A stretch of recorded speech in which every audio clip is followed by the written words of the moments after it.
We are live. We are live.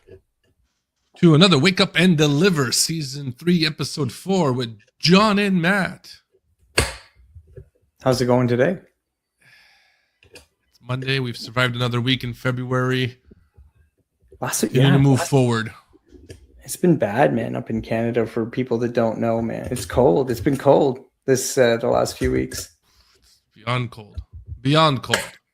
Anyways, let's get started. Let's get some reactions from John, because John, we love when you give us a reaction to what's happening in logistics. You get us so fired up, and I need you to have that energy, because I feel like you're about to give up and just go to the beach and just take off for a week. And maybe we can't have that happening. We just no, we cannot. So on that note, John, let's go. I want to see your reaction to this. And if my audio dies and I'm talking, I'll be back. Oh, it's different. What's this? Okay.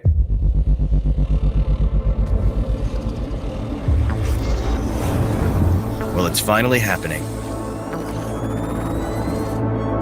The robots. They're coming. They're coming. Oh, you're right. Hi, Avery. Hi, John. Maybe that's a good thing. She said what? She said what? What? I was ready like a full 20 minutes beforehand. What are you talking about? We are now connected to our plans.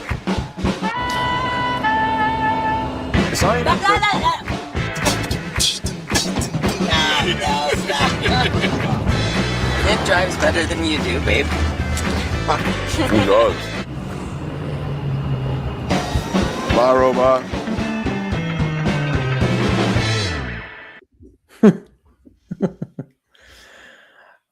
This one, this gets a mixed bag from people, but to be quite honest with you, in terms of autonomous anything, I by far think that autonomous ride taxis, ride sharing taxis, ride hailing, whichever way you want to frame it, is going to be the most prevalent and the largest autonomous segment very, very quickly in terms of adoption and stuff like that. 100%. But it's not autonomous. 100%. Oh, I see where you went with that. I see. Look at Matt's being sneaky today. Yeah, that's because a couple of weeks ago or whatever it was, you saw that story about the fact that there's a lot of the as soon as it kind of trips or whatever, it's getting kicked back to these remote drivers in another country. That's right. Yeah, I saw that. So right. I don't know. I'm just excited we got audio in on that one for the first time. We've upgraded. Like, John, we can play audio on video. We can play audio now. We got all kinds of stuff. We know how to do sound effects. There you go. And my audio didn't give out. I'm still here. Yeah, that one was crazy because Monday bliss. There you go. Yeah, that one is interesting. But you know what the funny thing is though, I do think that there's a bit of a mixed bag in a lot of these systems, because the thing is that yes, they're saying that, there's like a fallback and we've got these human people looking at it or whatever, but no offense, but what else is the expectation? It's like, do you actually think that the tech is going to become essentially from R&D to let's call an alpha to beta to then a production release, and the stuff is going to be perfect? Absolutely not. So I mean, no, this notion don't sell it that way. Yeah, but who is the one that it was a few months ago. It was another one of these bigger platforms, one of these AI note-taking platforms. Oh yeah, when they came out, there was a whole bunch of people just and it was a bunch of dudes. But the thing is that they eventually just straight up said yes, initially that's what we did, and we really had to perfect the tech. But these days, there's no intervention. That's 100% going to be the same thing, because here's the thing. That segment will be so big and it will be so popular no one can afford to, one, either destroy the market, or two, not be well perceived. Like, does Waymo really gain, for example, if like they just try to rely on their tech 100% and like all of a sudden they smash into a bus full of kids? Absolutely not. Like, they are not gonna be in a good position. So I think that there's a bit of a tongue in cheek with this kind of stuff, that like, yes, they're saying it's 100% autonomous. Yes, there becomes like assistance and stuff like that. But I mean, like, dude, you know, when we worked in tech, like there were people who needed assistance to open a CD-ROM, putting cookies in it, doing weird things. Like, so I think like everything is relative at a certain point, you know. that is. You know, we can end. We can just stop right now. Like, time's up. Like, that's true. We're on good. We're good now. So yeah, for those of you that don't know, Matt and I used to work for the same retail tech chain when we were younger and going through school. Didn't know each other. Again, we've said that before, but it's funny when we drop things like that, because that's the truth that went around the business. It's the God honest truth. But that is funny. No, my point is not that it won't take over. I think eventually autonomous driving. I'm still surprised nobody's come out with a new vehicle that looks more autonomous. Like, I don't see a reason to have the front. But you know what though? That's like a comfort thing, I think. Yeah, I think that's just like, hey, could I rock the boat even more and make this thing look like a rectangle? Like, sure. But I mean, it's just one more mental barrier that then you're going to ask people to jump over. You know what I mean? Like, people will inherently feel more comfortable if they just get in the car and they're like, okay, so everything is exactly as I would expect, except for no driver. Not like, oh, this is a floating cube and this is like whatever. And you know what I mean? Like, I don't see any steering wheels. So what I hope happens in the future, when we have autonomous delivery systems, that the robot is not seen and the cart transforms into the delivery person. Or at least semi out of it. Like, he comes out. that I kind of agree, is that you don't really need it, you know, after the fact. A robot sitting there driving, right? Not a robot sitting there. I think a lot of the design elements will stay very similar to what people are expecting for some time, just because of the fact that there'll be this premise of like, you just never know when a person might need to be there. So I think that's there. But funny enough, and this is a little bit like, you know, going on to it. So, you know, like we talked about autonomous stuff. You bring that up. That was a bit of news with Waymo stuff. Do you know what I saw last week for the first time in a while? I legitimately saw someone in my network on LinkedIn have a real viral post, like legitimately really viral, on just normal stuff. I was like, oh wow, there you go. Who was it, and how was it viral? What was the it was Eric from Aftership and stuff like that, and he had posted something about like a FedEx. Well, we talked about that last week when FedEx bought InPost. Yes. So we talked about that a little bit over text. Great Polish company. Yeah, there you go. For those of you that don't know, Matt's Polish, but anyway, yeah, like it just took off, and it was like good. You know, it was nice to see something like that for a change. You know, that something got picked up, and there was like a lot of engagement. Funny enough, though, like, you know, to tie it back to our conversation last week. So what? Like, at the end of the day, like in the sense, like InPost was a strong company, right? They were doing really, really well when it came to out of home, and when it does come to out of home, when it does come to out of home, they're profitable. Like they're doing everything right. Okay, they're going to get picked up by FedEx, but even if they weren't, like at the end of the day, there wasn't still any real massive innovation, right? Like InPost was really sort of doing the right thing by just building infrastructure, finding the right locations, right, and then getting the right contract. Innovative for North American sense, right? Yeah, with the lockers, the way they go about it, and you know, and again, it's taken off in Europe because we've talked about the density for the last mile tends to be a little bit easier. The way people are willing to pick up their package because they're constantly walking to places, and so that, you know, I can't see that transfer. I think FedEx sees the numbers. They're like, oh, we need a better European presence, or we need to kind of take this aspect of delivery and bring it to North America, and I think that's where we're going to have this kind of clash. I don't think that they bought the whole product, the whole company, because I was reading something they only bought like 30% or 40%. I could be wrong. Oh, bought in? But I thought I thought it was. I don't know. I read somewhere else after that was like a major. They're the major shareholder now, not the complete complete one. John's going to fact check right now. I'm going to fact check you live. We'll come back to that in a second. And you should just bring up on the screen and do what's it called? What's the AI one that everybody uses now? Which one?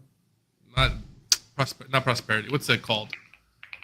Oh, Every time I talk to Perplexity. Perplexity. Yeah. Every time I talk to my buddy, he's like, "Oh, like I got Perplexity." I'm like, "Ah, come on." I don't know. I play with Perplexity sometimes too. To be honest with you, I find that, to your point about like all of the platforms adding all of the features, I find that they're all quite good at scraping the web very, very cleanly. Like I was testing, I want to call him Claude, but I'm definitely hearing him being called Claude everywhere, which is really, which is really unfortunate. Claude would have been better. And something else came up, and I searched it and I pushed on it. Actually, it was when the US had made some comments about more additional Canadian tariffs, which is hard to keep track of because that happens a lot. But this one was specific, and it had just come out that day, and even Claude was like, "Oh, this just came out a couple of hours ago." So they're getting very good at real time stuff. Yeah.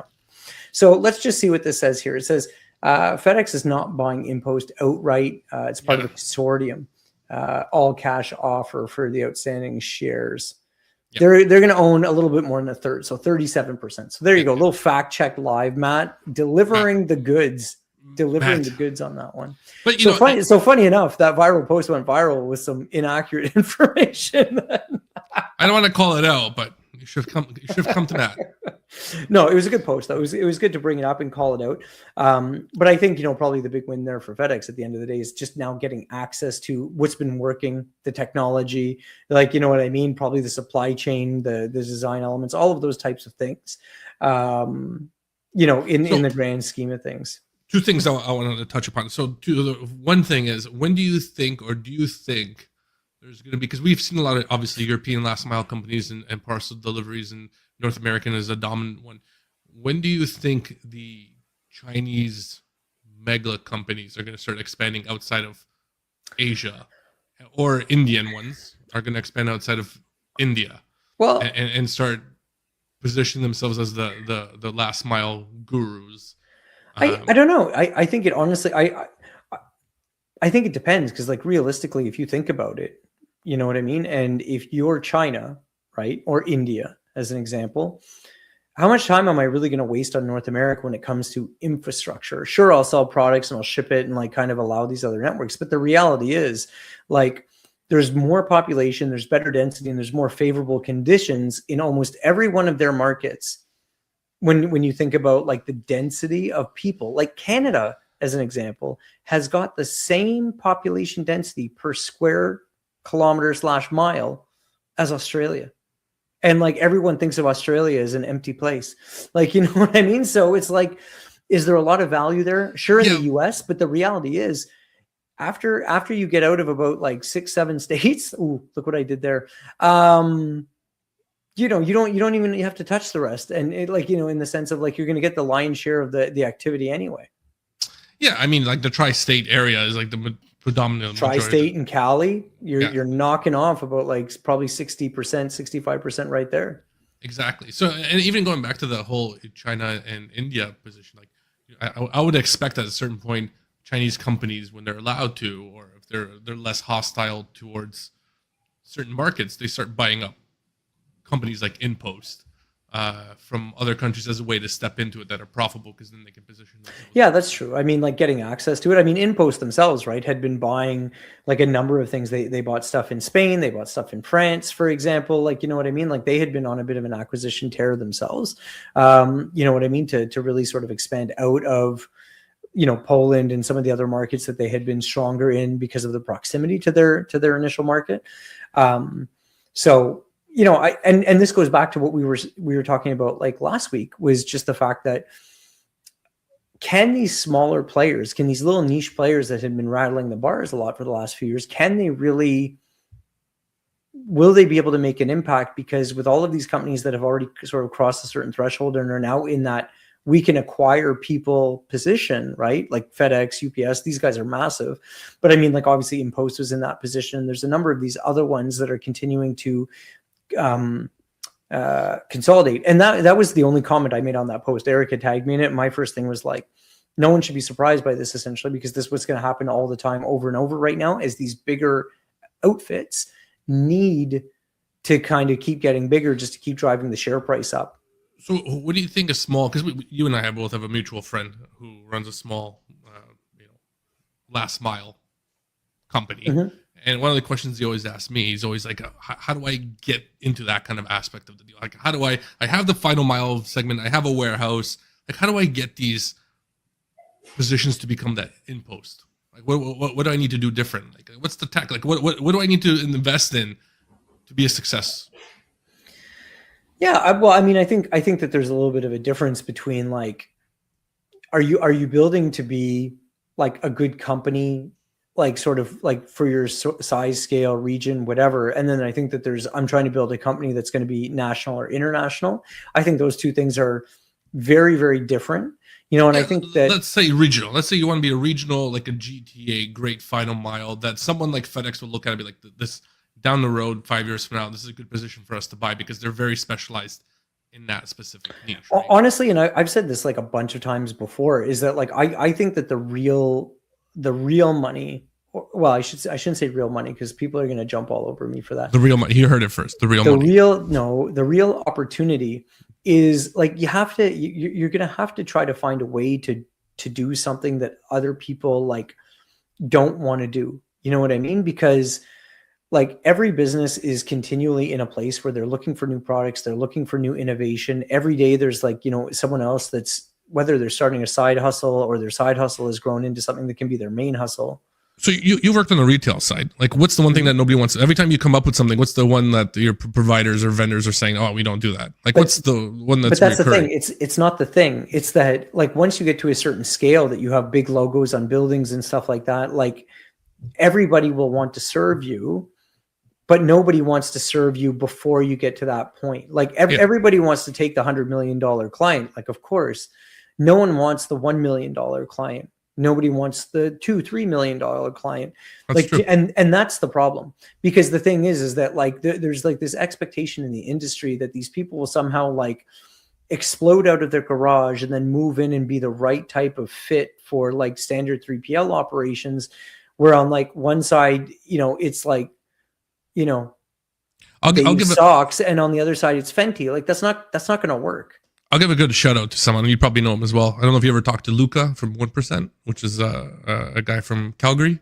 Yeah. Yeah, so Luca's a great guy. He has a, you know that I've talked to him because he's made references multiple times that you've like, ask John. I'm trying to be kind here. Cheeky here, but yeah.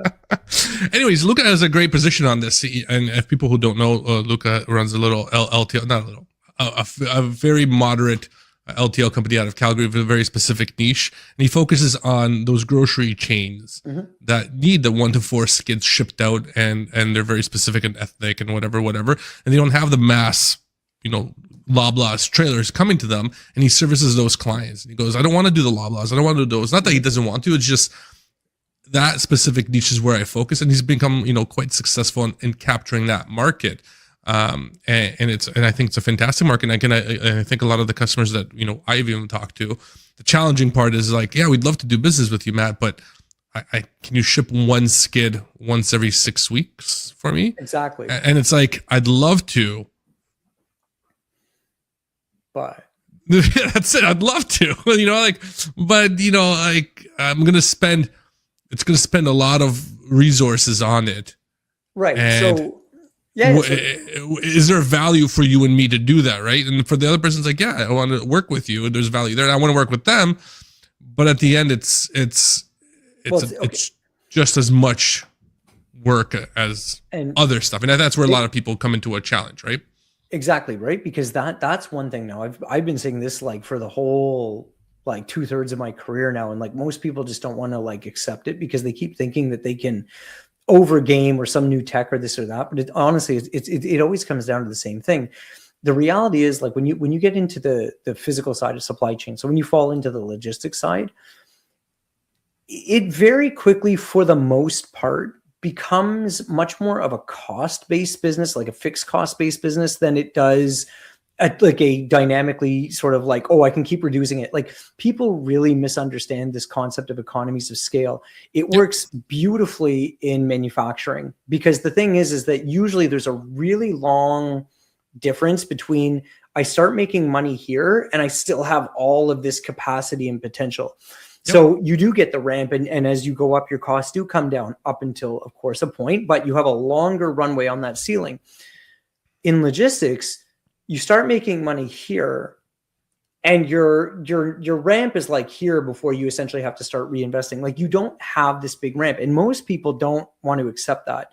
And what they don't realize is that you very quickly go from any kind of economy to scale to right back into diseconomies of scale because you have to reinvest and whatever. So to your point about what people need to do, and it would be even the same thing if like you and I were having this, conversation over dinner, it's like what becomes available today and what can you do today so that, because you're right, like that once every 6 week pallet, managing that customer, all the things that come into it is essentially the same work of someone that's doing almost a full trailer load. It's the same thing as doing whatever. And it would be the same thing. And then since you only have essentially so much capacity to a certain degree, like there's only, so much training, so many trucks, so much this, whatever, everyone ends up choosing, and the better stuff inherently floats to the top. But it's like, how do you actually build, but better in terms of like, look, the reality is that like, everyone has a capacity. It's an easy button better. Yeah, that's true. Because you know what I mean? It's not necessarily better client or whatever, but it's like from a business perspective, it's healthier. It's a healthier decision most of the time. And then what ends up happening is that, those fixed costs that come from tracking the shipments, communicating, doing the invoicing, obviously you're still going to get errors with smaller customers, just like you do with big customers. You're still going to have like reships, you're going to have short ships, all kinds of stuff. So you inherently end up having a lot of the same fixed costs, or the requirements of having some of the same fixed costs, right? Like in terms of being able to communicate, update, give them access to systems, providing reporting, providing all of these things. So that's the thing. How do you make the inefficient highly effective? Like, and I think that gap is closing a lot more these days because of the fact that you do have better tools, you do have better automation tools, but to your point, I think you have to be way more intentional about how you design from the start. I think it becomes very hard once you have a book of business or whatever to start trying to roll things over, teach new customers new things, switch from platform A to platform B or whatever it could be. So you got to be really intentional about how you do your stuff in the future. So the first thing that, if I were you saying, looking into it, it's like, how do I maybe open up access to some of these customers to shift a lot of the fixed costs back to them as opposed to me, in the sense of, can I get them to do this type of booking? Can I get them to do this? Can I agree to do that? Yeah, but every time you talk to a customer about that, they're like, well, it's not what we pay you for. What is not included in the price? Like we have portals, you can enter your own orders. Like, yeah, but I could just send you my regurgitation for my system and you enter it. Like, why would I need to enter it? Yeah, but that's what I'm saying, because people don't understand at the end of the day, that's all of the fixed time cost. Now, even though we always end up having it some way, these are types of opportunities I think are really great for like the AI stuff. Shoot it into the bot, let the bot parse it, let it structure it, let it do all of these things or whatever. You know what I mean? Yeah, those kind of tasks, those were you're gonna have that reduction of that overhead, and you're gonna save. But the cost of doing it is still pretty much the cost. You're only eliminating a marginal percentage points. Like you're not losing your shirt because you have a CSR entering those orders for you.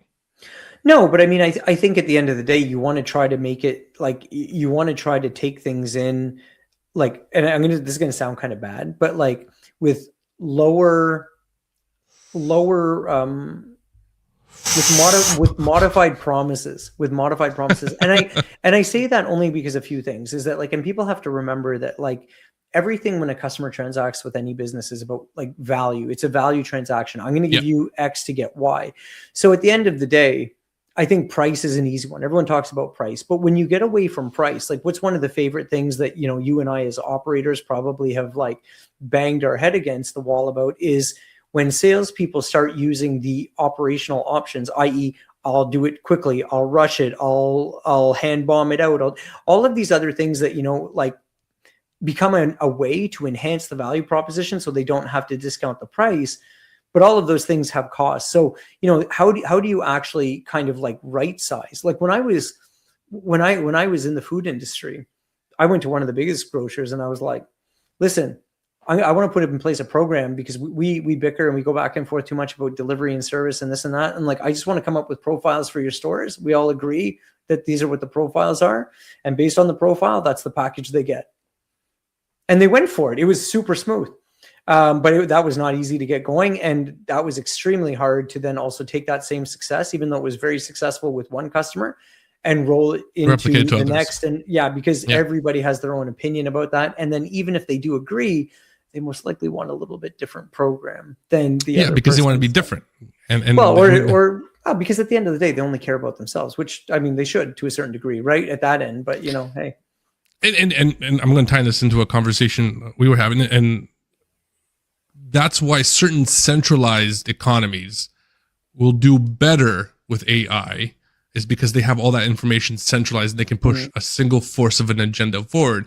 And here we're very decentralized based off of all the multiple companies, where the greater good of all doesn't replicate as much as what's the greater good for a single company. So a great example I often use is in the area that I live, there's a lot of greenhouses and they all ship to the exact same customers, but they will not work together for the greater good to ship to a single customer. So let's say if it's going to Walmart, they'll rather send LTL. All 10 customer guys will send 2 skids of LTL there, versus all of them going, hey, we're going to put it into a single trailer. We'll all agree that we're going to send it.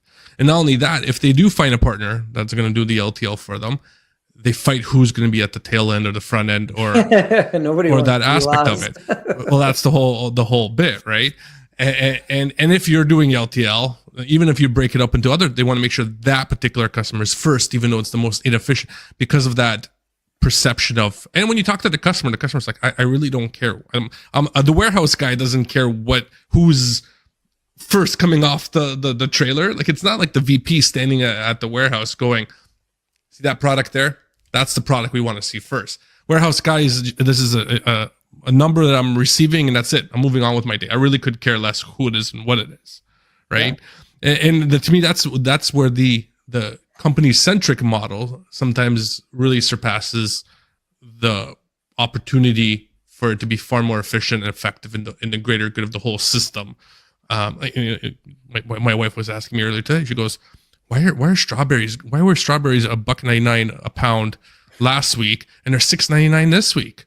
She goes, I know the prices have been high, coming from California because I've been talking to you, but that's been happening for 4 weeks. Why is it all of a sudden, right?